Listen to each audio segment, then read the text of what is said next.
Okay, हम लोग पहुंचे बेटा अकाउंट्स में एक नए चैप्टर में। इस चैप्टर का नाम है शेयर कैपिटल ट्रांजैक्शंस। ये चैप्टर का नाम है और हर अकाउंट्स के चैप्टर में पहले दिन मैं यही बता दूं, मेरी पहली लाइन यही होती है कि हम कौन है। जब तक आपको किसी भी अकाउंट्स के चैप्टर में ये पता नहीं होगा कि हम कौन है, तब तक आप अकाउंट्स बना ही नहीं पाओगे। हम किसकी बुक्स में अकाउंट्स बना रहे हैं, तो ये हमेशा अकाउंट्स के किसी भी चैप्टर की पहली लाइन ये होनी चाहिए कि हम किसकी बुक्स में अकाउंट्स बना रहे हैं। तो यहाँ पे इस चैप्टर में हम लोग एक कंपनी है, we are a company, corporate, ठीक है। और हमारे ऑपोजिट जो पर्सन है, जो ऑपोजिट पर्सन हैं, वो है हमारी कंपनी के शेयर होल्डर्स। अभी हमारी कंपनी को शेयर्स बेचने हैं, ठीक है। अब 99% एग्जांपल्स जो आएंगे इस चैप्टर में वो इक्विटी शेयर्स के आएंगे। 99% जो इस चैप्टर के ट्रांजैक्शंस होंगे वो इक्विटी शेयर्स के होंगे। हाँ, लेकिन कभी कभी प्रेफरेंस शेयर्स भी आ सकते हैं। तो हमारी कंपनी है, हमारी कंपनी को इक्विटी शेयर्स बेचने हैं। बेचने को ये लोग बोलते हैं इश्यू करना, बेचने को ये लोग सेल नहीं बोलते हैं। हम अपने इक्विटी शेयर्स सेल नहीं करते हैं, हम अपने इक्विटी शेयर्स इश्यू करते हैं। बात वही होती है सेल करना, पर ये लोग सेल करने को सेल करना नहीं बोलते हैं। ये लोग बोलते हैं हमने इक्विटी, अपनी कंपनी के इक्विटी शेयर इश्यू किए। तो अगर हम लोग अपनी कंपनी के इक्विटी शेयर इश्यू करेंगे तो आपको मालूम है कि किसी भी कंपनी के रियल ओनर्स, किसी भी कंपनी के रियल ओनर्स उस कंपनी के शेयर होल्डर्स होते हैं। Share holders are the real owners of the company. Share holders जो होते हैं वो किसी भी कंपनी के रियल ओनर्स होते हैं। जो बोर्ड ऑफ डायरेक्टर्स होते हैं, बोर्ड ऑफ डायरेक्टर्स सिर्फ कंपनी को संभालते हैं। Board of directors only look after the management of the company. Board of directors जो है वो ओनर्स नहीं होते हैं। सारा कंपनी में जो पैसा लगाया हुआ होता है वो शेयर होल्डर्स का होता है, बोर्ड ऑफ डायरेक्टर्स का पैसा नहीं होता है। सारा पैसा शेयर होल्डर्स का होता है। अब हमारी कंपनी के प्रमोटर्स या हमारी कंपनी के board of directors share holders से पैसा लेते हैं, कंपनी में इन्वेस्ट करते हैं, फिर उन पैसों से बिजनेस करते हैं, फिर उन पैसों में से जितना भी प्रॉफिट होता है वो प्रॉफिट वापस शेयर होल्डर्स को दे देते हैं। ठीक है, मैं स्टोरी, छोटी सी स्टोरी है, मैं फिर से बताऊं। हम लोग बोर्ड ऑफ डायरेक्टर्स हैं या हम कंपनी के प्रमोटर्स हैं। हमने शेयर होल्डर से पैसा लिया, वो पैसे हमने कंपनी में इन्वेस्ट किए, उन पैसों से हमने बिजनेस किया, जितना भी प्रॉफिट हुआ वो प्रॉफिट हम वापस शेयर होल्डर्स को दे देंगे इन फॉर्म ऑफ डिविडेंड। ठीक है, तो we as a company we receive money in form of shares from या in form of shares या against shares. Company receives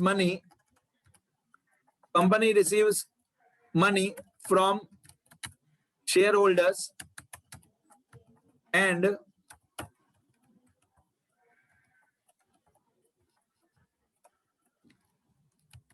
invests it for doing business. At the end of the year, whatever profit the company earns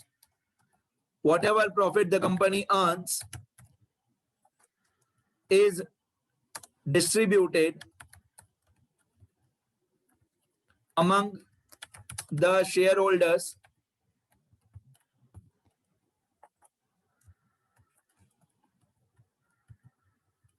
in form of dividend. So dividend is an income for shareholders. Company में जितना भी profit होता है वो company वाले share holders को ही दे देते हैं, और शेयर होल्डर्स को जब वो प्रॉफिट मिलता है तो शेयर होल्डर्स बोलते हैं कि डिविडेंड मिला। अब इतना तो आप लोगों ने बीएस में लास्ट ईयर पढ़ लिया होगा, तो इतना आपको पता होना चाहिए कि इस चैप्टर में हम कौन है, कंपनी, ऑपोजिट पर्सन कौन है, शेयर होल्डर्स। हम क्या इश्यू करेंगे, equity shares. Share holders are the real owners of the company. Board of directors सिर्फ कंपनी को संभालते हैं। company receives money from shareholders and invests it for doing business, and at the end of the year whatever profit the company earns is distributed among the shareholders in form of dividend. So dividend is an income for shareholders. तो ये पूरा chapter जो है share capital transactions, इस पूरे chapter में journal entry में majority of the questions में 99% क्वेश्चंस में जर्नल एंट्री में, बोर्ड एग्जाम में स्कूल एग्जाम में भी जर्नल एंट्री भी पूछते हैं, वो जर्नल एंट्री भी मेरे को सिखानी है। हाँ, और भी ledger and posting, balance sheet वगैरह, कैश बुक वगैरह वो भी पूछते हैं, लेकिन 1%, बाकी 99% जर्नल एंट्री दी आती है।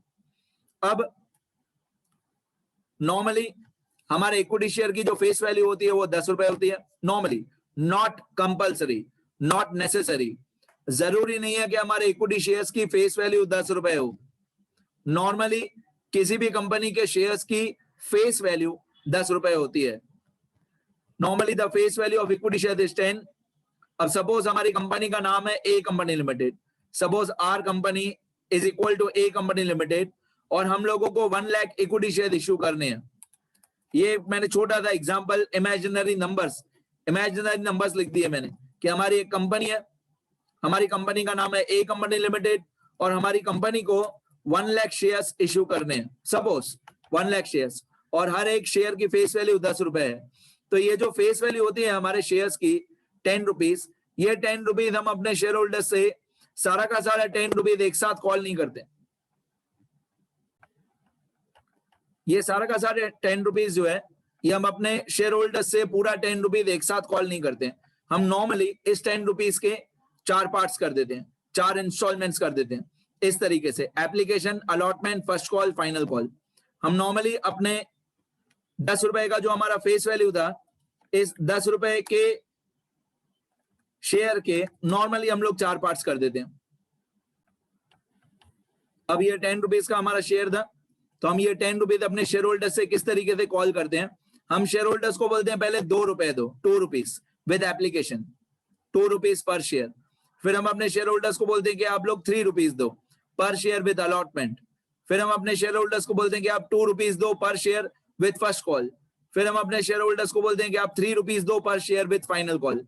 तो हमारा जो 10 रुपीज का शेयर है उसके इस तरीके से पार्ट्स हो जाते हैं, 4 पार्ट, नॉर्मली 4 पार्ट्स होते हैं, application, allotment, first call, final call. कभी कभी कोई क्वेश्चन में ये first call and final call combined होता है, कोई क्वेश्चन ऐसा होता है जिसमें फर्स्ट कॉल और फाइनल कॉल कंबाइंड होता है।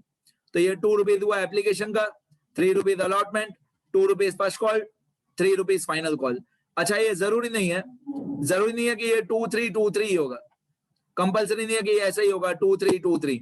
ऐसा भी हो सकता है एग्जाम में कि एप्लीकेशन आए 2.5, अलॉटमेंट आए 2.5, फर्स्ट कॉल आए 3 और फाइनल कॉल आए 2। टोटल उतना ही होना चाहिए टोटल जितनी हमारी फेस वैल्यू थी। अच्छा, जैसे यहाँ पे मैंने लिखा है 2-3-2-3, ये जस्ट एक एग्जांपल है, और ये वैल्यूज आपको क्वेश्चन में दी हुई होंगी। जो भी प्रैक्टिकल क्वेश्चन आपको 8 मार्क का एग्जाम में आएगा उसमें ये अमाउंट्स 2-3-2-3 क्वेश्चन में दी हुई होंगी। अच्छा, उसकी जगह पे ऐसा भी हो सकता है 2.5-2.5-3-2। अच्छा, उसकी जगह पे ऐसा भी हो सकता है 2.5-2.5-2.5-2.5, एनीथिंग, एनी कॉम्बिनेशन, या ऐसा भी हो सकता है 5-2-2-1। कोई भी अमाउंट्स क्वेश्चन में पूछ सकते हैं, कंपल्सरी नहीं है कि ये 2-3-2-3 ही होगा, इसकी जगह पे कोई दूसरी अमाउंट्स भी आ सकती है। ठीक है, अब हमारे चैप्टर में जैसे मैंने पहले भी बताया हमको करनी है इस चैप्टर में जर्नल एंट्रीज। तो हम लोगों को जो 10 रुपीज कॉल करने थे, हम मतलब कंपनी ए लिमिटेड, हमको जो अपने शेयर होल्डर से 10 रुपीज कॉल करने थे वो 10 रुपीज के हमने पार्ट्स कर दिए। और नॉर्मली हर एक स्टेज, मैं इनको स्टेजेस बोलता हूँ, एप्लीकेशन एक स्टेज है, अलॉटमेंट एक स्टेज है, फर्स्ट कॉल एक स्टेज है, फाइनल कॉल एक स्टेज है, मैं इनको स्टेजेस बोलता हूँ। नॉर्मली हर एक स्टेज के बीच में 2-2 महीने का गैप होता है, मतलब एप्लीकेशन के 2 महीने के बाद अलॉटमेंट होता है, अलॉटमेंट के 2 महीने के बाद फर्स्ट कॉल होता है, फर्स्ट कॉल के 2 महीने के बाद फाइनल कॉल होता है। तो नॉर्मली इन सारे स्टेजेस के बीच में 2-2 महीने का गैप होता है रियल लाइफ में, डेट वाइज। अब 1 लाख शेयर्स पे हमारे टोटल 1 लाख शेयर्स हैं, 1 लाख शेयर्स पे 2 रुपीज एप्लीकेशन के टाइम पे हमको मिलेगा। तो यहाँ पे आएगा 1 lakh multiply by 2, 1 lakh multiply by 2, obviously ये आएगा 2 लाख रुपीस। तो हम लोगों को सबसे पहले एप्लीकेशन के टाइम पे 2 लाख रुपीस मिलेगा अपने शेयर होल्डर्स से। 1 लाख शेयर्स मल्टीप्लाई बाय 2। अगर आप लोगों ने बीएस में बिजनेस स्टडीज में पढ़ा है तो हम लोग पहले एक प्रोस्पेक्टस इश्यू करते हैं। हम एक प्रोस्पेक्टस इश्यू करते हैं, उसमें हम डिक्लेयर करते हैं कि हमारी कंपनी को शेयर्स इश्यू करने हैं। तो जो भी पब्लिक में से, नॉर्मल पब्लिक में से जो भी लोग इंटरेस्टेड हैं वो हमारी कंपनी के शेयर्स के लिए अप्लाई कर सकते हैं।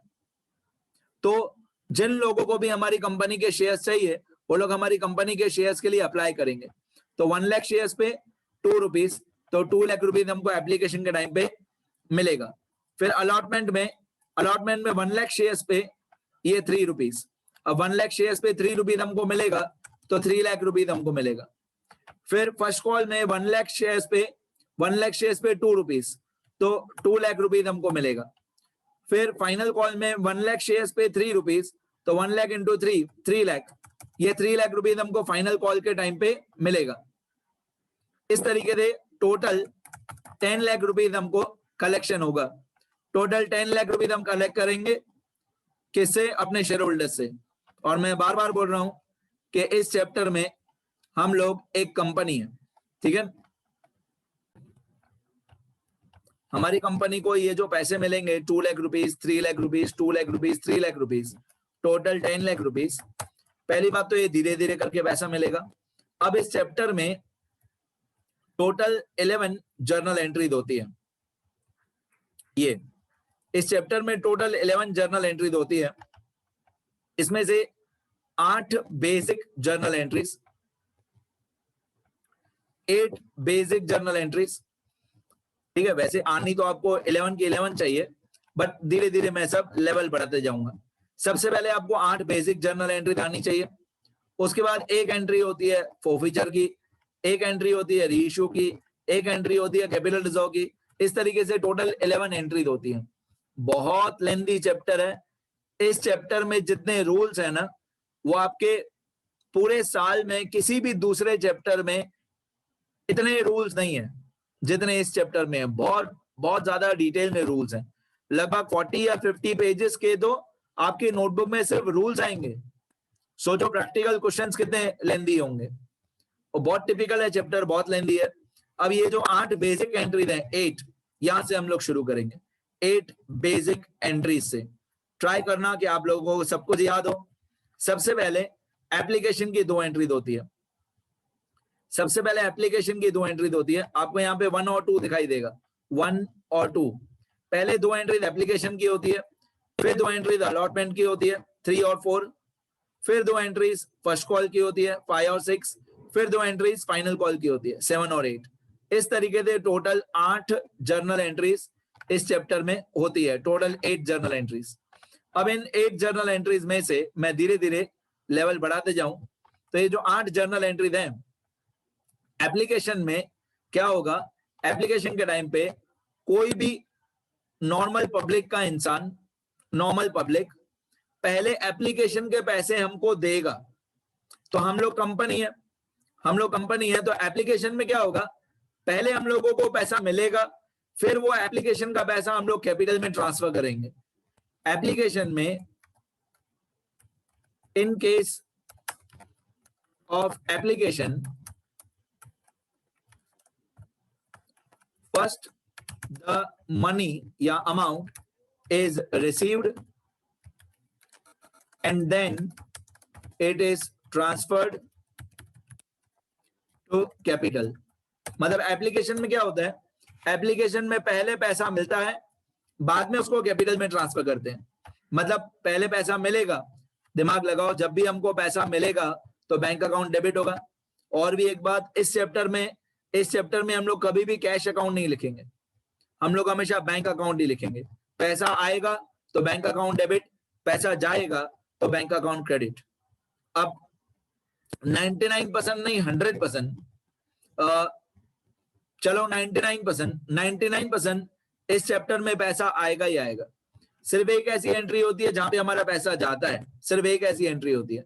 तो आप देखोगे ना, जितनी भी बैंक वाली एंट्रीज है, ये बैंक वाली एंट्री तो बैंक अकाउंट डेबिट, ये बैंक वाली एंट्री तो बैंक अकाउंट डेबिट, ये बैंक की एंट्री, बैंक अकाउंट डेबिट, ये बैंक की एंट्री, बैंक अकाउंट डेबिट। आप देखोगे ना जो टोटल 8 एंट्रीज हैं उनमें से जहां जहां पे भी बैंक है तो बैंक अकाउंट डेबिट हुआ, और जहां जहां पे भी कैपिटल है, आप देखो जहां जहां पे भी कैपिटल होगा तो कैपिटल अकाउंट क्रेडिट होगा, capital credit, capital credit, capital credit और कैपिटल क्रेडिट। अच्छा, अभी और धीरे धीरे इसको एलेबोरेट करते हैं। इसका मतलब ये हुआ, ठीक है, पहले इस पॉइंट पे आए पहले कि एप्लीकेशन में पहले पैसा मिलता है फिर उसको कैपिटल में ट्रांसफर करते हैं। पहले बैंक अकाउंट डेबिट होता है फिर कैपिटल अकाउंट क्रेडिट होता है। बाकी सब जगह पे ऐसा नहीं होता है, अलॉटमेंट में ऐसा नहीं होता है। इन case of allotment, in case of allotment first the money becomes due, becomes due मतलब हम शेयर होल्डर्स को बोलते हैं कि भाई आपका अलॉटमेंट का पैसा देने का डेट, टाइम आ गया है। हम कॉल करते हैं, भाई अलॉटमेंट का डेट आ गई, प्लीज पैसे दो। तो in case of allotment first the money becomes due, then the money is received. Allotment में पहले पैसा ड्यू होगा, बाद में पैसा रिसीव होगा। अलॉटमेंट में भी ऐसा ही, पहले कैपिटल की एंट्री फिर बैंक की एंट्री। फर्स्ट कॉल में भी ऐसा ही, फाइनल कॉल में भी ऐसा ही। In case of first call, in case of first call, first the money becomes due, then the money is received. Or in case of final call also, in case of final call also, first the money becomes due, then the money is received. मतलब application में आपके student level की भाषा में बताऊं, आपकी भाषा में बताऊं, इजी भाषा में, तो एप्लीकेशन में पहले बैंक वाली एंट्री होती है फिर कैपिटल वाली एंट्री। बाकी सब जगह पे पहले कैपिटल फिर बैंक, पहले कैपिटल फिर बैंक, पहले कैपिटल फिर बैंक। अब ये समझने में, एंट्री समझने में या मेरे को समझाने में बहुत टाइम लगेगा, ऐसे 1 सेकंड में हो नहीं जाएगी, टाइम लगेगा। अब स्टोरी के साथ बताता हूँ। एप्लीकेशन में पहले हमको पैसा मिलेगा फिर वो पैसा हम लोग कैपिटल में ट्रांसफर करेंगे। तो first the money is received then it is transferred to capital application में, इसलिए पहले बैंक वाली एंट्री फिर कैपिटल वाली एंट्री। अलॉटमेंट से लेकर ऐसा नहीं होगा। अलॉटमेंट से लेकर क्या होगा, पहले अलॉटमेंट ड्यू होगा, यहाँ पे आपको एक शब्द दिख रहा होगा ड्यू, DUE, मतलब पहले हम शेयर होल्डर्स को बोलेंगे कि भाई अलॉटमेंट की डेट आ गई है, पैसे दो। हम उनसे शेयर होल्डर्स से पहले पैसे मांगेंगे फिर हमको पैसा रिसीव होगा, then the money is received. First call में भी पहले due then receive, final call में भी पहले ड्यू फिर रिसीव। अब पहले ड्यू, पहले पैसा ड्यू होगा, मतलब हम अपने शेयर होल्डर्स को बोल रहे हैं कि भाई डेट आ गई, पैसा दे दो। तो अलॉटमेंट में ड्यू, ड्यू मतलब कैपिटल, फिर रिसीव मतलब बैंक। फर्स्ट कॉल में भी पहले ड्यू, ड्यू मतलब कैपिटल, फिर रिसीव मतलब बैंक। फाइनल कॉल में भी पहले पैसा ड्यू होगा मतलब कैपिटल, फिर पैसा रिसीव होगा मतलब बैंक। तो सिर्फ एप्लीकेशन में ऐसे होता है, सिर्फ एप्लीकेशन में ऐसे होता है पहले बैंक फिर कैपिटल, सिर्फ एप्लीकेशन में ऐसे होगा पहले बैंक फिर कैपिटल। बाकी सब जगह पे capital bank, capital bank, capital bank. ठीक है, अगर आप ये फॉर्मेट याद करोगे तो धीरे धीरे धीरे मैं आपको 8 एंट्रीज जो हैं, बेसिक 8 एंट्रीज वहां तक पहुंचा दूंगा। पहले ये सब याद करो, एप्लीकेशन में पहले बैंक फिर कैपिटल, बाकी सब जगह पे पहले कैपिटल फिर बैंक, पहले कैपिटल फिर बैंक, पहले कैपिटल फिर बैंक। अब ये 8 जर्नल एंट्रीज में आपको पहले ओरली ट्राई करता हूं, मैं आपको याद करा पाऊं। पहली दोनों जर्नल एंट्रीज में एप्लीकेशन अकाउंट पक्का आएगा, पहली 2 जर्नल एंट्रीज में एप्लीकेशन अकाउंट पक्का आएगा, फिर 2 जर्नल एंट्रीज में अलॉटमेंट अकाउंट आएगा, फिर 2 जर्नल एंट्रीज में फर्स्ट कॉल अकाउंट आएगा, फिर 2 जर्नल एंट्रीज में फाइनल कॉल अकाउंट आएगा। पहली 2 एंट्रीज में एप्लीकेशन अकाउंट, फिर 2 एंट्रीज में अलॉटमेंट अकाउंट, फिर 2 एंट्रीज में फर्स्ट कॉल अकाउंट, फिर 2 एंट्रीज में फाइनल कॉल अकाउंट। अब अगर आप इंटेलिजेंट हो तो आपको 8 एंट्रीज स्क्रीन पे दिखाई देनी चाहिए, चाहे लिखी हुई नहीं है बट आपको दिखनी चाहिए। देखो पहली जर्नल एंट्री, पहली जर्नल एंट्री बेटा, ऑल द बेस्ट, बहुत लेंथी चैप्टर स्टार्ट करने वाले, ऑल द बेस्ट। पहली entry bank account debit to application account, bank account debit to application account, पहली एंट्री। दूसरी एंट्री, दूसरी एंट्री में क्योंकि यहाँ पे कैपिटल होगा क्रेडिट, कैपिटल होगा क्रेडिट तो एप्लीकेशन होगा डेबिट, कैपिटल होगा क्रेडिट तो एप्लीकेशन होगा डेबिट। तो second entry application account debit to capital. चलो एक बार फिर से, फर्स्ट एंट्री यहाँ पे नंबर लिखा हुआ है 1 से लेकर 8 तक। चलो अभी मेरे साथ बनाते जाओ। पहली entry bank account debit to application, second entry application account debit to capital. सही है। पहली journal entry bank account debit to application, to मतलब क्रेडिट, इतना तो पता है सबको, टू मतलब क्रेडिट। पहली entry bank account debit to application, दूसरी entry application account debit to capital. Third entry, अब क्योंकि अलॉटमेंट में पहले कैपिटल वाली एंट्री होगी तो कैपिटल होगा क्रेडिट, तो थर्ड एंट्री होगी allotment account debit to capital, capital हो जाएगा credit, allotment account debit to capital. Fourth entry होगी bank account debit to allotment, bank account debit to allotment. Fifth entry होगी first call account debit to capital, capital credit होना चाहिए तो first call account debit to capital. Sixth entry होगी bank account debit to first call. Seventh entry होगी final call account debit to capital. Eighth entry होगी bank account debit to final call. देखो bank debit होगा तो application credit होगा, bank debit होगा तो application credit होगा, फिर कैपिटल क्रेडिट होगा, कैपिटल क्रेडिट होगा तो एप्लीकेशन डेबिट होगा। ठीक है। फिर यहाँ पे कैपिटल क्रेडिट होगा तो अलॉटमेंट डेबिट होगा, फिर बैंक डेबिट होगा तो अलॉटमेंट अकाउंट क्रेडिट होगा। ठीक है। अब बना के देखो, बैंक अकाउंट डेबिट तो एप्लीकेशन अकाउंट क्रेडिट, मतलब पहली एंट्री बैंक टू एप्लीकेशन, दूसरी entry application account debit to capital, तीसरी entry allotment account debit to capital, चौथी entry bank account debit to allotment, पांचवी entry first call account debit to capital, sixth entry bank account debit to first call, seventh entry final call account debit to capital, eighth entry bank account debit to final call. इस तरीके से आपको entry याद करनी है, 8 entries. ये basic 8 entry आपको याद होनी चाहिए। इस वीडियो लेक्चर में मैंने जितना भी समझाया उतना एक बार मैं स्क्रॉल कर देता हूं ऊपर नीचे, जैसे आप लोग लिख सको सारा। ये मेरा नंबर है, कभी भी कोई भी चैप्टर सीखना हो, कोई भी डाउट हो, phone call number, SMS number, WhatsApp number, ये एक ही है। ये इंट्रोडक्शन जो मैंने बताया आपको शेयर कैपिटल का, कि इस चैप्टर में क्या क्या सीन है, बैकग्राउंड में क्या क्या चल रहा है, कौन सी स्टोरी चल रही है, ये सब आपको पता होना चाहिए। जो लोग भी रिकॉर्डेड लेक्चर देखेंगे, हर 2 सेकंड में वीडियो पॉज कर देना, यहां से लेकर पहले पूरा वीडियो लेक्चर सुन लेना अच्छी तरह, फिर लास्ट के 2 मिनट में हर 2-2 सेकंड में वीडियो पॉज कर देना और लिखते रहना। लिखोगे तो याद रहेगा, लिखोगे तो बहुत सालों तक याद रहेगा। ओरली या सिर्फ वीडियो लेक्चर देख के कुछ याद नहीं रहने वाला।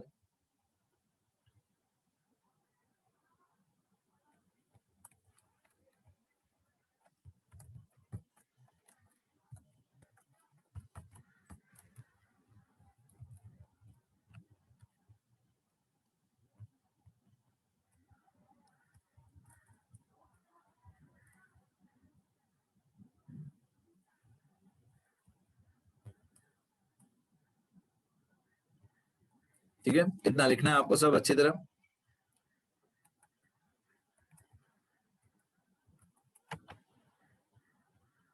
लिखना।